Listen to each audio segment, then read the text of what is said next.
What's up, everybody? Welcome back to another episode on Backyard Garage here. So today I'm going to continue working on the Camaro. So let me show you what I've been up to. Alrighty, so the first thing that I did is I got all the wiring and everything somewhat straightened out. There's a little bit right down there. I'll just have to wait till the radio is in and I could button that up.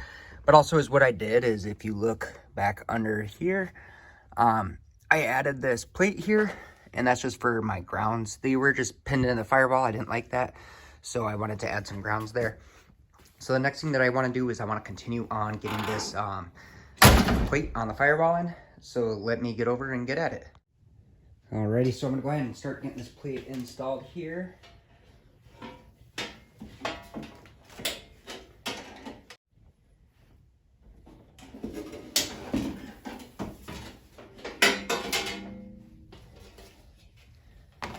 Alrighty, so now that I know where everything kind of needs to go, is what I need to do is I just need to put some sealer around all the holes in there. So let me get that done.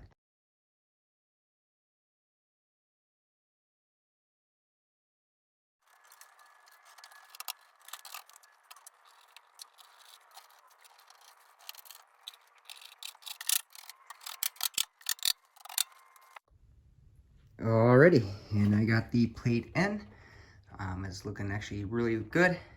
One spot that I do need to touch up is I got a hole right there going in the firewall, a couple of them. So I got to get a little patch to put on there. But other than that, it's looking good. It's looking like it's sealed well. So yeah, there we go. Next thing I'm gonna do is I'm gonna go ahead and start doing everything that I already did and put that fuse block back on and start getting the wires and stuff taken care of. So let me get those hooked up and I'll be back in a sec. Alrighty, so I got the fuse block back on, everything's all hooked up. Another thing that I did is I had some random wires that were running down. This is to the ground block that I just did.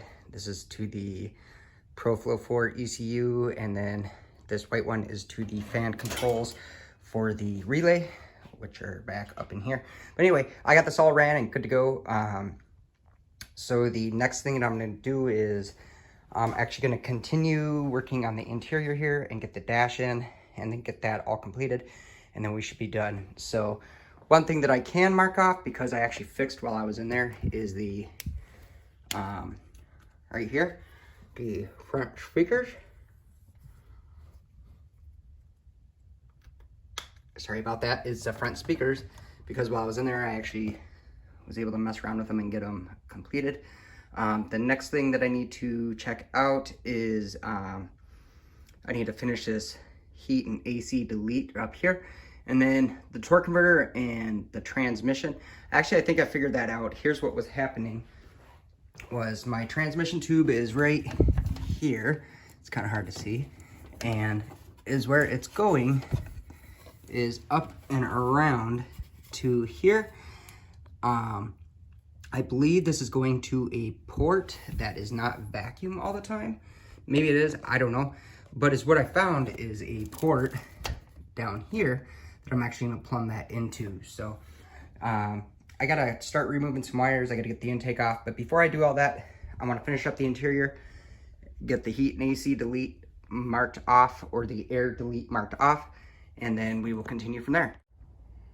Alrighty, so it has actually been a few days here, and as you can see, I got the dash all put back in, all the wires nice and tidied up.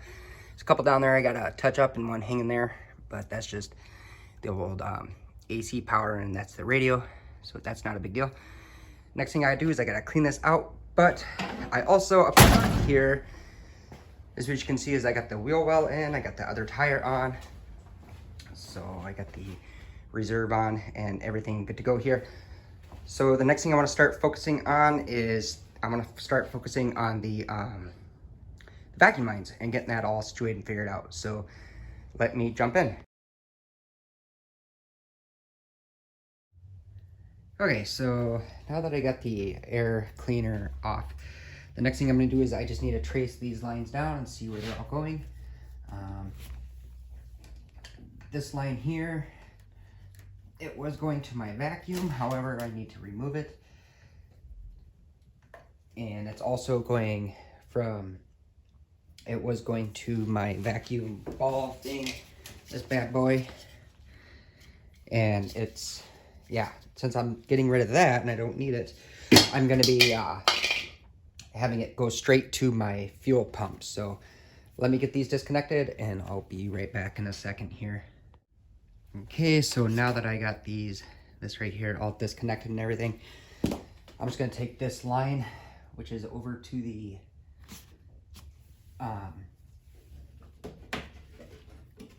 this is going over to the fuel pressure regulator. So I just need to get this rerouted. So let me reroute that line, and then I'm just gonna plug it in to that nipple there, which is the vacuum for the fuel pressure regulator. So I was gonna mount the fuel pressure regulator line to right there. I actually decided to have it come down under and then come up and around onto the front here. So that's actually what I ended up doing. So I'm gonna have to put a little block off on there, which I do have. So I just gotta go grab the right one to get it on. And then I need to start working to get this out and getting the fitting put in. So let me start on that. Alrighty, so we got the nipple on here. Now I just wanna get this out.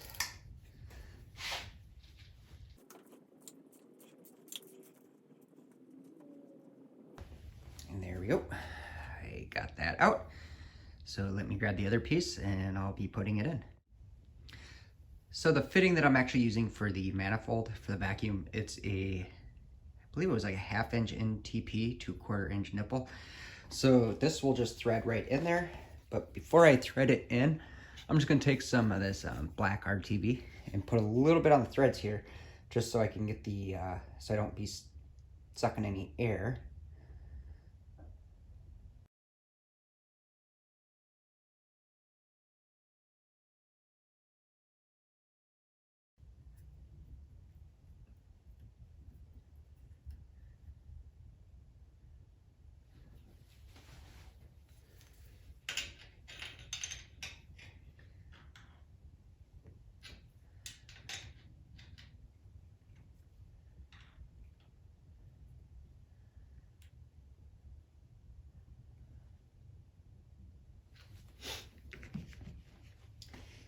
And then it's kind of hard to see.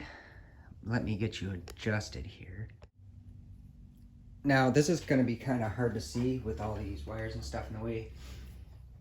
But this right here is what I need to connect to here.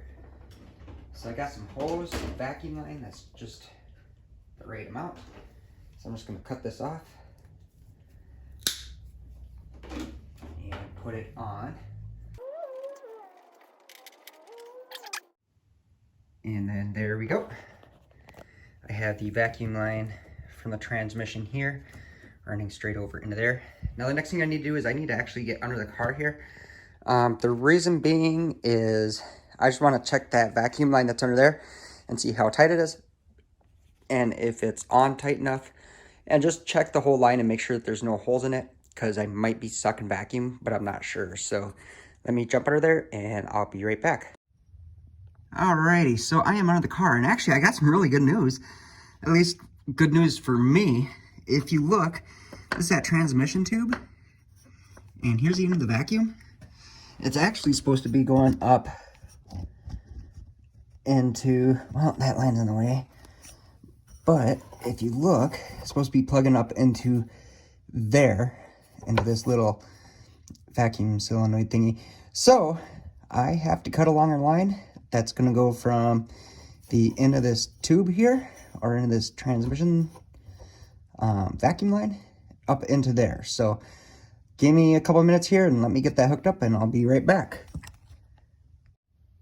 Alrighty, so I am back now, and if you look, let me zoom out. There we go. Sorry, there's like no room under here, but there we go. I got this hooked up with the line. It's going up into here, into this little vacuum modulator, and it's connected tightly. It's coming down. So there we go. That is all hooked up, good to go. And actually, let me get out of here. Give me a sec here. Okay, so now that I'm actually out of the car, let me explain. So I was having issues where the transmission wasn't shifting. So what that little piece does is that actually controls your shift points and everything. So if you're not having vacuum, it's just going to shift all nilly-willy, kind of like it was. But also, I had a small running issue with the car where it would sit there and it was just always kind of surging just a little bit, like near. Well, it makes a lot of sense now that that vacuum's was disconnected. It's sucking up too much air, and it was having to give more fuel to compensate for that, but also it wasn't reading correctly. So hopefully that will take care of my transmission issue that I was having. I thought it was maybe the torque converter or something like that, but it makes a lot of sense that it was that vacuum line and not the actual torque converter. So here we go. I got the heat and AC. That's marked off the list. Next is the torque converter and the transmission. I go ahead and mark that off for now. I won't know, like I said, till next year if it's fixed when I take the car out, but I'm hoping that it will be. So the next thing that I'm going to move on to is probably I'm caught up between the frame rail connectors or the brakes. I'm not sure yet which one I want to do. The only reason being is because, yeah, I'm not sure yet. So let me think about it. But anyway, thank you all so much for watching my videos. I really, really appreciate it. If you guys have any questions or comments, please drop them below. I love hearing from you guys, and I'll get back to you as soon as I see them. If you could hit the thumbs up, that'd be great. It really helps me a lot with the YouTube algorithms or whatever. It gets my videos out there. And then if you could hit that subscribe button and then mash that little bell notification down in the corner so you know when my next videos come out, that would be great. Otherwise, we'll see y'all next time. Peace.